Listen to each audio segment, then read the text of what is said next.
Assalamualaikum warahmatullahi wabarakatuh. Dalam kesempatan ini, saya akan sampaikan pernyataan diri dosen pada unjuk kerja Tridharma Perguruan Tinggi, bidang pendidikan dan pengajaran. Perkenalkan, nama saya Rika Anggraini, SPI MSI, dosen tetap program studi Ilmu Kelautan, Fakultas Ilmu Kelautan dan Perikanan, Universitas Maritim Raja Ali Haji. NIDN 001 07 90 9009, NIP 1990 07 01 2019 03 2022. Untuk pendidikan S1 saya bidang ilmu kelautan dan S2 saya yaitu juga di bidang ilmu kelautan. Adapun mata kuliah yang saya ampu terdiri dari ekologi laut tropis, fisiologi hewan laut, dan mata kuliah keanekaragaman hayati laut. Kemudian mata kuliah inti saya yaitu mata kuliah ekologi laut tropis. Adapun alasannya kenapa saya memilih mata kuliah ini, karena ketertarikan saya di bidang ekologi, biologi kelautan, dan selama ini saya juga berfokus dalam penelitian dan kegiatan pengabdian kepada masyarakat pada bidang ekologi dan biologi kelautan, sehingga dapat memberikan dampak positif bagi lingkungan dan masyarakat, khususnya di wilayah Kepulauan Riau. Mata kuliah ekologi laut tropis merupakan mata kuliah wajib prodi ilmu kelautan bagi mahasiswa semester 4, di mana mata kuliah ini terdiri dari 3 SKS. 3 SKS ini terdiri dari 2 SKS teori dan 1 SKS praktikum di laboratorium dan di lapangan. Dosen yang mengampu mata kuliah ini yaitu terdiri dari Bapak Adit Hikmanugraha, Ibu Ita Karlina, saya sendiri Rika Anggraini, kemudian Bapak Falmi Yandri. Deskripsi mata kuliah ekologi laut tropis.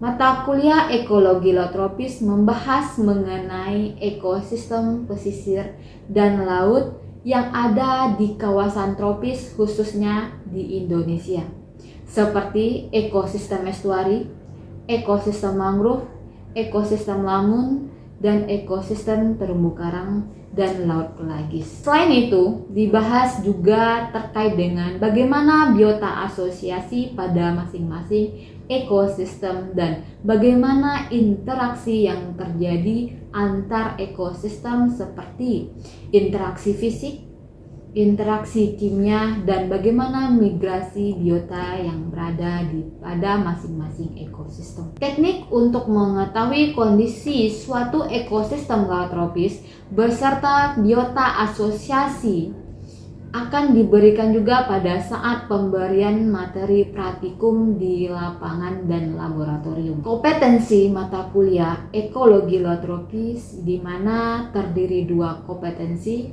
Pertama, kompetensi utama, yaitu setelah mengikuti mata kuliah ini, mahasiswa mampu memahami terkait ekosistem pesisir dan laut, di mana terdiri ekosistem estuari, lamun, ekosistem mangrove, ekosistem karang, dan ekosistem lagis yang ada di perairan tropis Indonesia, meliputi karakteristik, peran dan manfaat, serta biota asosiasi, faktor yang mempengaruhi, serta interaksi antar ekosistem.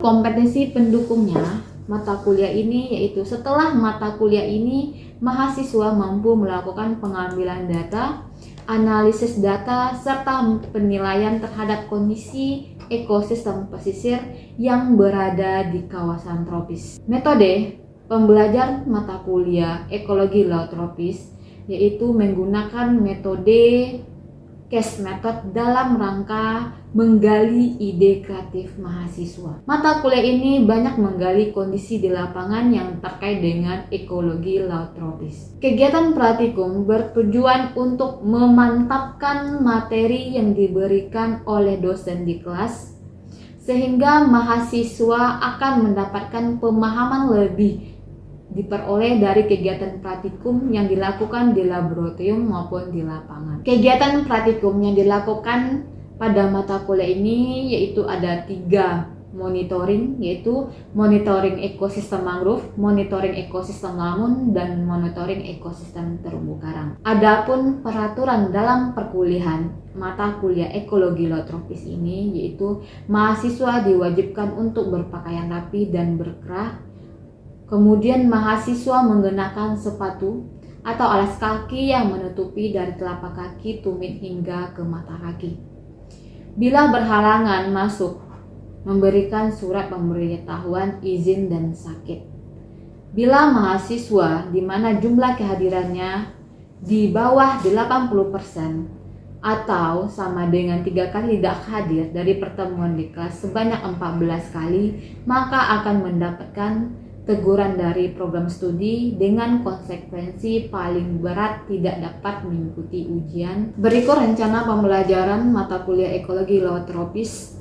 Pada minggu pertama akan membahas terkait dengan kontrak perkuliahan, rencana pembelajaran semester, pengertian ekologi terkait dengan biotik dan abiotik, kemudian lingkup ekosistem pesisir dan laut, dan pentingnya mempelajari ekologi laut tropis dengan metode pembelajaran ekspositori dan waktu pembelajaran 2 kali 50 menit. Minggu kedua akan membahas terkait dengan pengertian ekosistem estuari, karakteristik ekosistem estuari, biota asosiasi ekosistem estuari, dan peran ekosistem estuari dengan model pembelajaran Smart Group Discussion dengan waktu 2 kali 50 menit.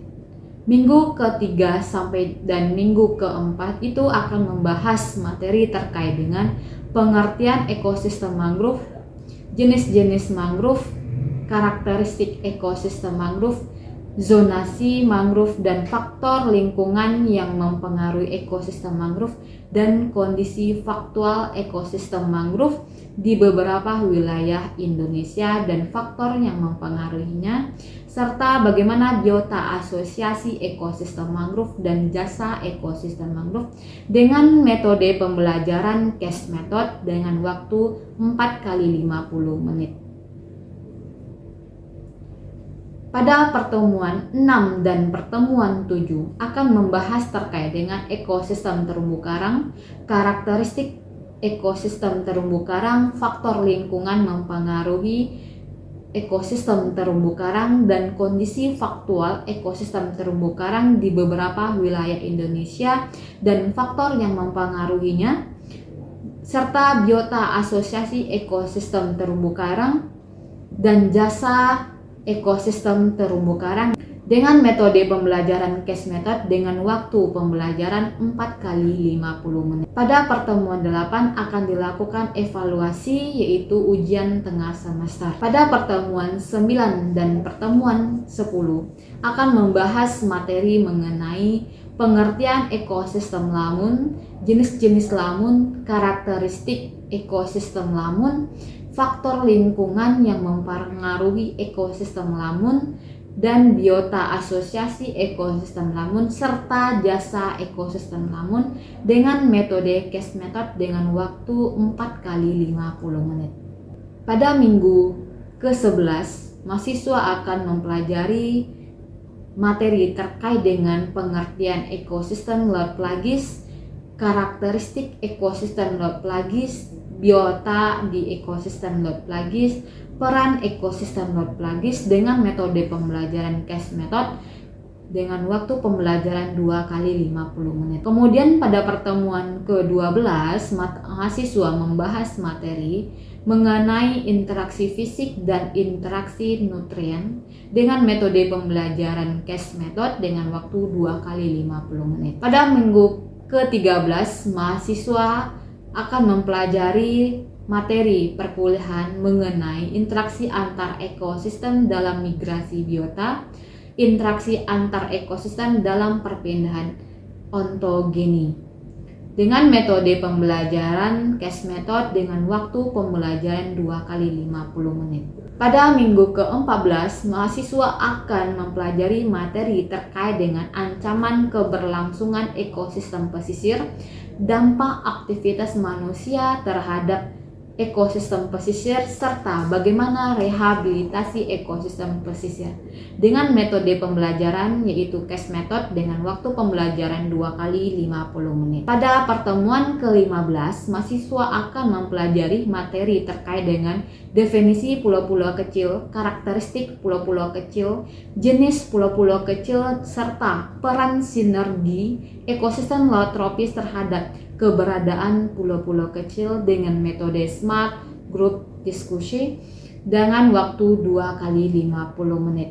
Bobot penilaian dari mata kuliah ekologi laut tropis terdiri dari aktivitas partisipatif yaitu sebesar 15%, penilaian proyek praktikum dengan bobot 35% dan penilaian kognitif yang terdiri dari tugas dengan bobot 10%, kuis dengan bobot 10%, kemudian ujian tengah semester atau UTS dengan bobot 15%, ujian akhir semester atau UAS dengan bobot 15%. Demikian informasi mata kuliah ekologi laut tropis untuk mahasiswa program studi ilmu kelautan. Berikut cuplikan dari proses pembelajaran yang saya lakukan secara tatap muka di ruang kelas.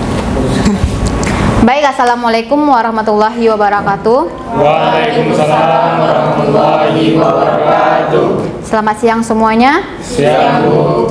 Baik, sebelum kita melakukan perkuliahan, mari kita berdoa sesuai dengan keyakinan masing-masing. Berdoa dimulai. Berdoa selesai.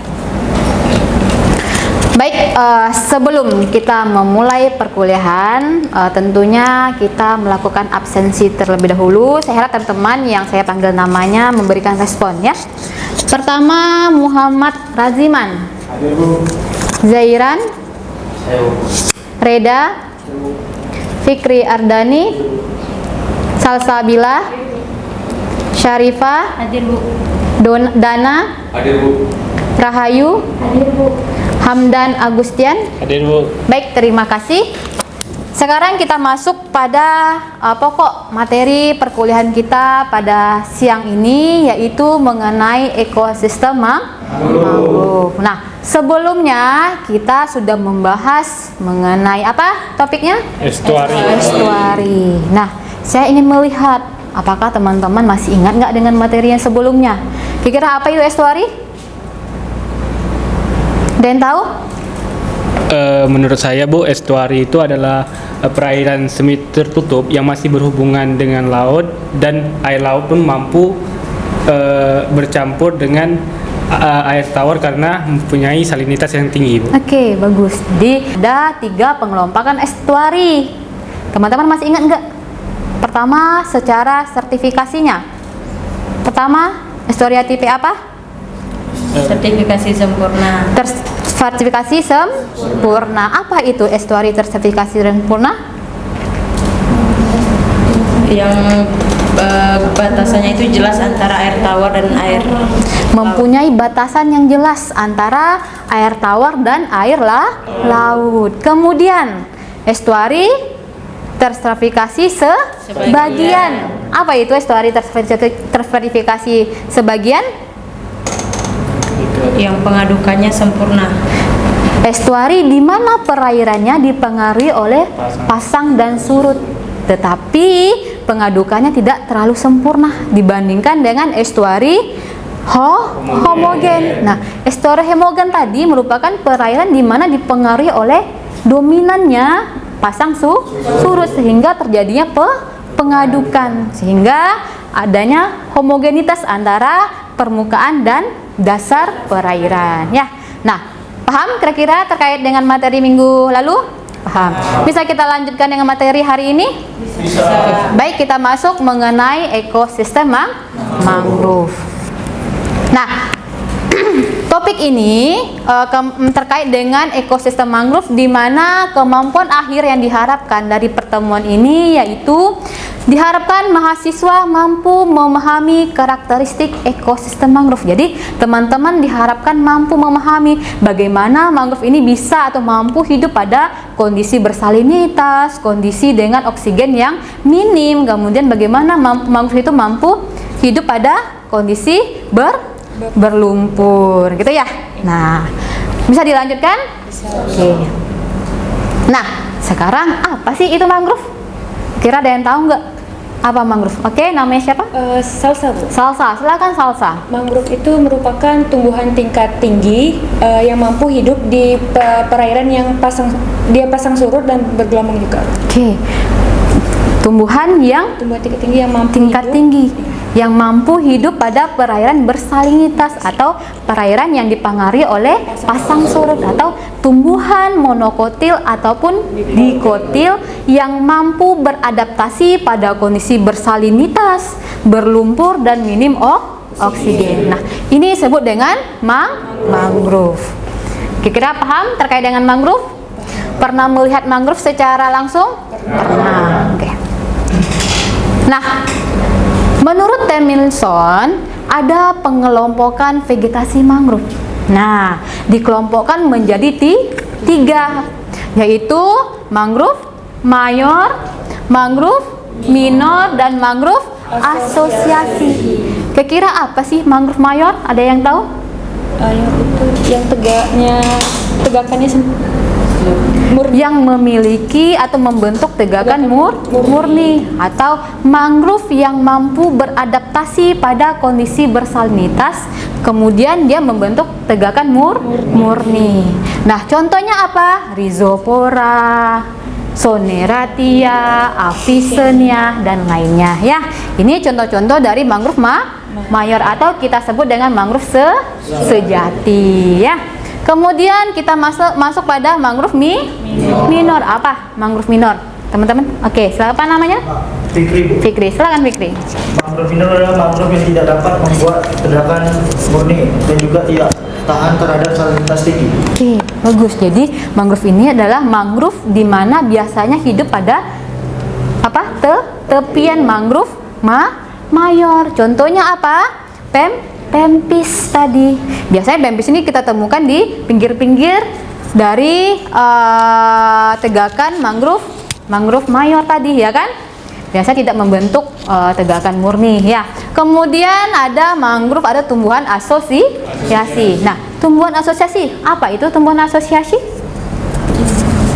yang mampu hidup di antara air.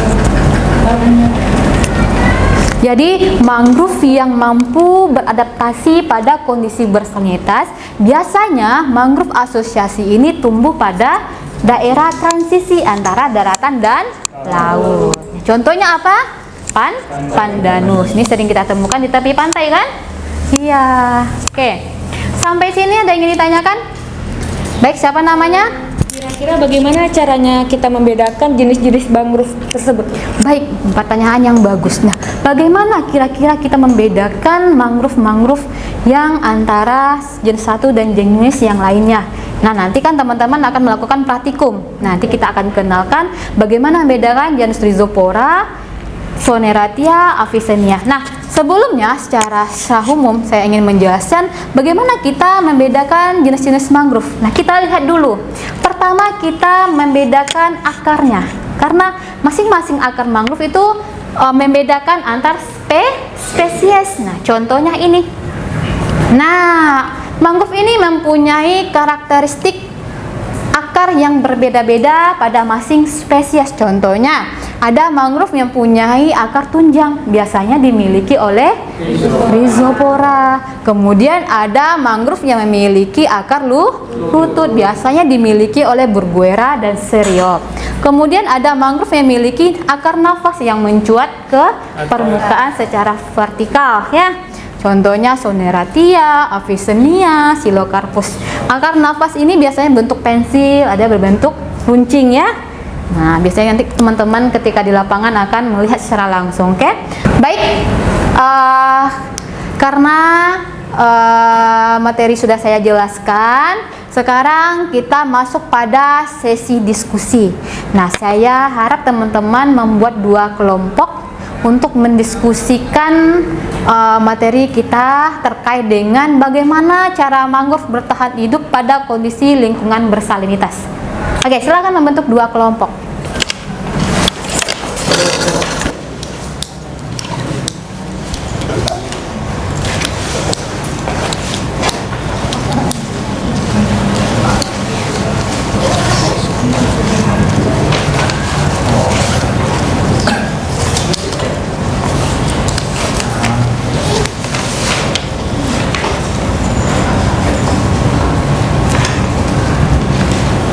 Baik, setelah selesai 10 menit, silakan perwakilan kelompok 1 untuk menjelaskan.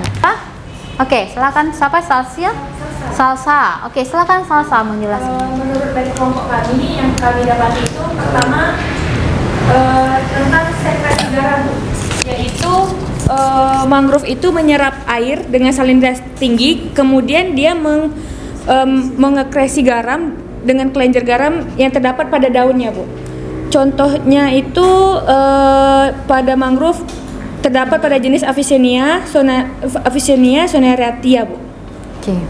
Ada lagi cara adaptasi yang lain? Kalau nggak salah itu yang kami kaji, yang kami dapati tentang akar, Bu. Akar pada mangrove itu bisa memfiltrasi garam sehingga air yang masuk kepada mangrove itu hanya air murni, Bu. Oke. Bagus ya. Jadi, mangrove ini mempunyai cara adaptasi untuk melakukan atau bertahan hidup pada kondisi bersalinitas di sini. Nah, di sini kita lihat bahwa ada adaptasi mangrove dalam kondisi perairan kadar salinitas tinggi. Pertama, kita kelompokkan menjadi mangrove sekreter atau disebut dengan mangrove yang memiliki kelenjar garam. Kemudian ada mangrove non sekreter atau tidak memiliki kelenjar garam. Saya ingin melihat bagaimana pendapat kelompok 2. Silakan kelompok 2 menjelaskan bagaimana mangrove mampu hidup. Kok bisa sih hidup mangrove pada kondisi bersalinitas? Silakan. Pendapat kelompok 2 bagaimana? Menurut diskusi kelompok kami, Bu, yang kami dapati itu, Bu, mangrove itu mampu hidup di daerah bersalinitas karena akar mangrove itu mampu memfiltrasi air yang masuk ke dalam mangrove. Contohnya itu rhizopora, Bu. Selanjutnya itu daun mangrove juga bisa mampu untuk mengeluarkan kadar garam yang berada di dalam pohon mangrove. Menurut kelompok kami begitu, Bu. Oke, bagus ya. Jadi sudah hampir mendekati. Nah, sedikit saya menjelaskan bagaimana mangrove itu melakukan adaptasinya pada kondisi lingkungan bersalinitas. Nah, kita menyebutnya ada mangrove sekreter atau mangrove yang memiliki kelenjar garam. Contohnya apa? Avicennia. Kemudian mangrove yang non sekreter, artinya mangrove yang tidak memiliki kelenjar garam. Nah, pada mangrove yang mempunyai kelenjar garam, nah di sini kita lihat ketika daun mangrove ini kita zoom secara melintang, maka akan lihat apa? Kelenjar garam yang sebelah kiri atas. Nah, dia akan mengeluarkan garam-garam tersebut yang diserap melewati akar, kemudian akan diteruskan melewati pembuluh silem, kemudian akan dioper ke daun. Di daun tersebut akan dikeluarkan garam tadi melewati kelenjar bersamaan dengan kelenjar garam tadi. Paham? Nah, ini mangrove sekreter. Contohnya apa? Avicennia soneratia dan lumit zera. Nah, pada mangrove yang memiliki kelenjar garam ini biasanya ketika teman-teman di lapangan nanti coba rasakan daunnya ada seret apa kasar-kasar ya, itu artinya adanya butiran-butiran garam pada daunnya. Kemudian mangrove yang tidak memiliki kelenjar garam atau kita sebut dengan non sekreter. Nah, pada mangrove yang tidak memiliki kelenjar garam, dia mempunyai cara adaptasi tersendiri. Yang pertama, dia mempunyai bentuk akar yang apa? Ultrafiltrasi. Dia mampu memisahkan antara air dan garam. Nah, air diserap kemudian garam tersaring, ya kan? Nah, jadi dia mempunyai bentuk akar yang ultrafiltrasi. Contohnya jenis mangrove Rhizopora, Burguera, dan Seriop. Nah, kemudian ada jenis mangrove yang melakukan adaptasi secara akumulasi garam pada daun tua. Nah, ketika ya akar membawa garam, kemudian garam tadi terakumulasi atau menumpuk pada daun, dan garam tadi sudah banyak di daun, maka daun tersebut secara alami akan dijatuhkan. Sampai sini paham bagaimana mangrove melakukan adaptasi? Paham. Baik, kita lakukan kuis. Silakan teman-teman mengeluarkan kertasnya masing-masing. Kita lakukan. Saya ingin melihat apakah teman-teman paham tidak terkait dengan bagaimana cara mangrove itu untuk melakukan adaptasinya. Di kertas masing-masing selama 5 menit. Silakan kumpulkan kuisnya.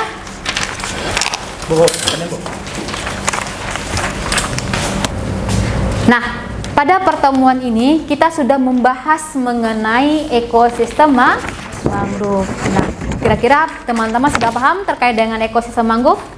Sudah, bagaimana karakteristik ekosistem mangrove. Jadi mangrove itu adalah tumbuhan yang mampu beradaptasi pada kondisi bersalinitas, oksigen yang rendah, dan berlumpur. Kemudian mangrove ini dapat dikelompokkan menjadi 3, mayor, minor, dan asosiasi. Kemudian mempunyai adaptasi tersendiri terkait dengan salinitas yang tinggi. Untuk pertemuan hari ini terkait dengan ekosistem mangrove kita cukupkan sampai di sini. Untuk pertemuan selanjutnya saya harap teman-teman bisa memahami, membaca terlebih dahulu topik yang akan kita bahas terkait dengan minggu depan, yaitu mengenai bagaimana kondisi faktual ekosistem mangrove di beberapa wilayah Indonesia dan faktor yang mempengaruhinya. Bagaimana, nanti teman-teman silakan baca jurnal ya. Kemudian bagaimana ekosistem mangrove, oke? Kemudian bagaimana jasa-jasa ekosistem mangrove. Nah, saya harap topik yang minggu depan ini teman-teman sudah paham. Jadi kita akan diskusi lebih lanjut lagi. Baik, sampai sini ada yang ditanyakan, ada yang belum dipahami? Tidak. Sudah paham? Sudah. Baik, teman-teman semua, sekian perkuliahan kita. Terima kasih saya ucapkan kepada teman-teman semua. Saya tutup dengan wassalamualaikum warahmatullahi wabarakatuh. Waalaikumsalam warahmatullahi wabarakatuh. Demikian video saya ini terkait dengan unjuk kerja Tridharma Perguruan Tinggi bidang pendidikan dan pengajaran. Wassalamualaikum warahmatullahi wabarakatuh.